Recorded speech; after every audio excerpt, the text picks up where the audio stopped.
First playoff appearance since 2017. First playoff series victory since 2014, getting to the Eastern League Championship Series. Last time I saw you, Ryan Clifford had one home run through I don't know how many at bats, and he hit one in Lehigh over the pool. And you came up to me and said, "I told you he was going to find it." Since then, he's been on a tear. What's the adjustment he's made? What's different about him now? He's never, varied from his approach. He's still, very doing a very good job of his plate discipline. He's not chasing. He's taking his walks. And then it's just, a couple mechanical movements that, with Jeff Albert and Darren Everson we've made with him, more focusing, gap to gap, and he's eliminating that hook into the dugout, which we've seen whenever he got to us. It's just credit to the work he's put in with our hitting department, and we've seen a vast improvement. How far? How much longer do you think until he gets that call to AAA potentially? I think he's still a little bit of ways away. He's working hard every day. He's doing everything that we're asking him to do. It just takes time. And, he's got to clean up some swing and miss that we have. But, there's definitely been improvement since he's been here, and we just need to keep pushing until he's ready. And then Brandon Stroke just got called up to AAA. What's different about this kid? Comes out of college and just flies through the system this fast. What's he doing that's really dominating the minor leagues at least? Well, throwing 101 doesn't hurt. Not too many guys in the minor leagues are popping the mitt like that. But he's a high character guy. He came in with really a professional approach already.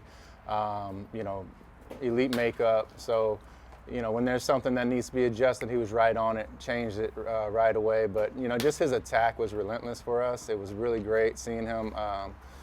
First pitch strike, and he would, get to 2 strikes within the first, couple pitches, which we preach and we really like to see. And then when you have that type of stuff, a sweeper to combat, a high velocity fastball, and his ability to locate, pretty much the whole time he was with us. He had a couple innings where, he lost it, but not totally lost it, a batter, and then got right back in. So it was a lot of positive there that we like to see. He does a great job of not getting rattled when things don't go his way. That leads back to the makeup and what he was able to do in college, and then to be able to turn around and get to AAA as fast as he has. It's impressive.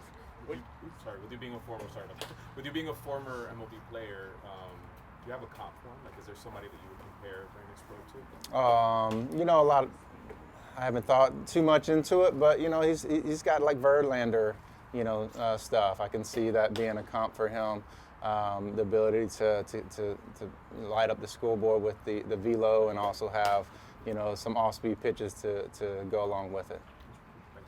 I'd like to throw some thoughts on Kevin Parada and his progress. Obviously, this organization's stacked on catcher. Just your thoughts about what he's been able to do so far this year. I think he's done a great job of improving from where he started at the beginning of the season. And to where he's at right now. Throwing runners out has improved. His receiving has improved tremendously. Got to give a lot of credit to Juan Loyo, our development coach. He was a former catcher in the Mets organization that's working with him, with Bob Nadeau, who's our catching coordinator. They've done a great job of creating a plan for him, and he goes out and attacks it every day. From a defensive standpoint, from an offensive standpoint, swing and miss a little bit, some strikeouts in there that he's trying to cut down, but has made some mechanical adjustments. He's keeping his head still, which is allowing him to pick up the ball better, which allowed him to, make better decisions, swing decisions on pitches. So he's improved in all categories. He had a really good month last month. He hit 300 on the month. That's what we want to see. As long as they're getting better, they're improving, and they're getting ready for that next step. You guys are chasing these guys across the field here in the standings. What does that mean? How does that add to the rivalry here? Obviously, Subway Series gets thrown in the mix.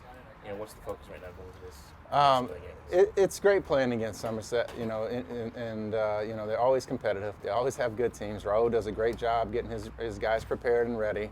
But I just love the support that we get here from Mets fans. They really come out. We see a bunch of blue and orange in the stands as well.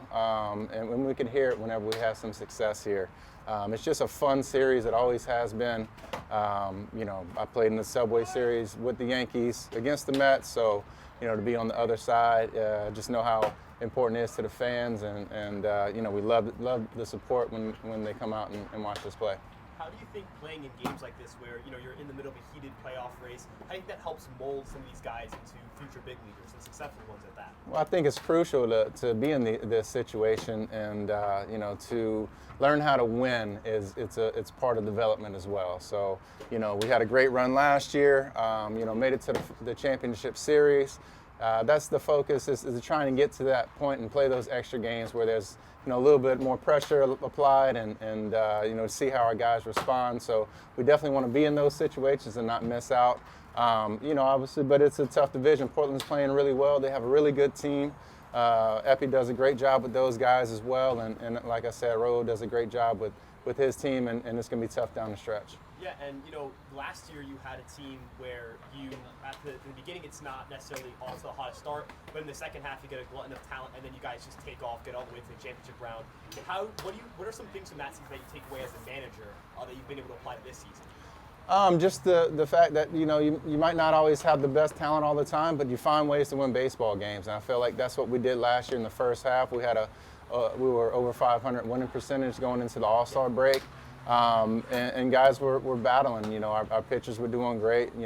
Dom Hamill, Mike Vassell, Christian Scott. Those guys were really pitching well for us and keeping us in ball games. And then you get Acuna and you get Gilbert and you get Jeremiah Jackson, and they just bring an insurgence of energy to the ball club, and they really helped us take it to the next level, and it was great for those guys to experience playing in postseason ball, and hope to do it again this year. Yeah, and last question, that transition from player to manager and what goes into being a manager, how has that transition been for you?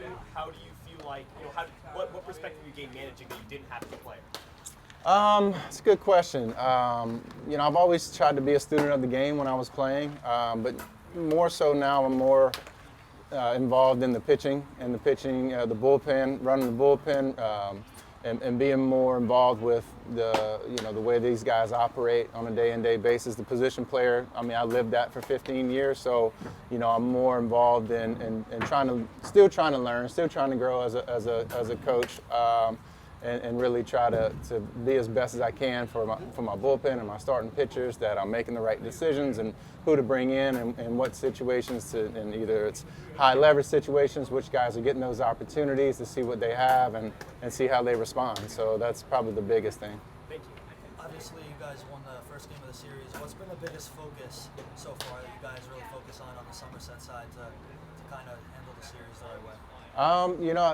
They like to run. They get on base and they like to create havoc on the base pass. So it's something that we're aware of. If we pitch well and play good defense, they can't steal first base.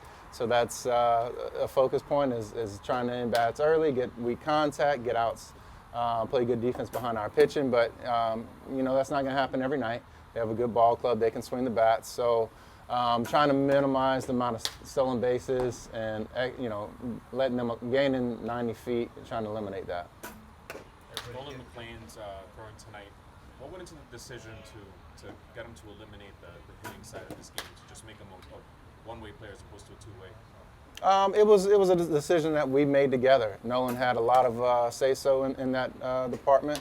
He felt like his body wasn't responding in time to be able to go out and pitch from DHing 4 days a week and running the bases, and then having to pitch 2 days later. It was very demanding on his body. And remember, this is his first full season. He was in college last year, so the demand of a professional season, it's tough on the body and the mind, and it's something that every player has to go through and have to learn how to handle all these things. So I thought it was really mature of him to say, listen, I think I need to step back from hitting, focus on pitching, and that's what we did. A couple of those big pitching presences go away at the deadline and go up and down in the system. How do you handle the vibe in the clubhouse and the energy of the guys? It was a blow losing Stu and Paul Gervais. We love those guys. We're a big part of the culture that we have created here and the atmosphere that we have in the clubhouse. But we have such a veteran presence in the clubhouse as well. Guys were down for a little bit, but they realized they had to pick it up and go out there and do their jobs. And that's the mentality, is the next man up. We're going to win with who we have, and we're going to go out there and continue to work on what we need to get better at, and hopefully win some ball games. Is there an under the radar player on your squad that you feel like people aren't talking enough about? We got a couple guys that are picking it up, and we like to see, Matt Rudick's, he's starting to swing the bat better. He had a really good half of a year last year. Obviously, he had labrum surgery and had to go through that process, so it's just taking him some time to get back. I felt like he really did a good job last year, putting himself on the map, and hoping for him to finish these last 6 weeks strong and get his numbers where they were close to last year.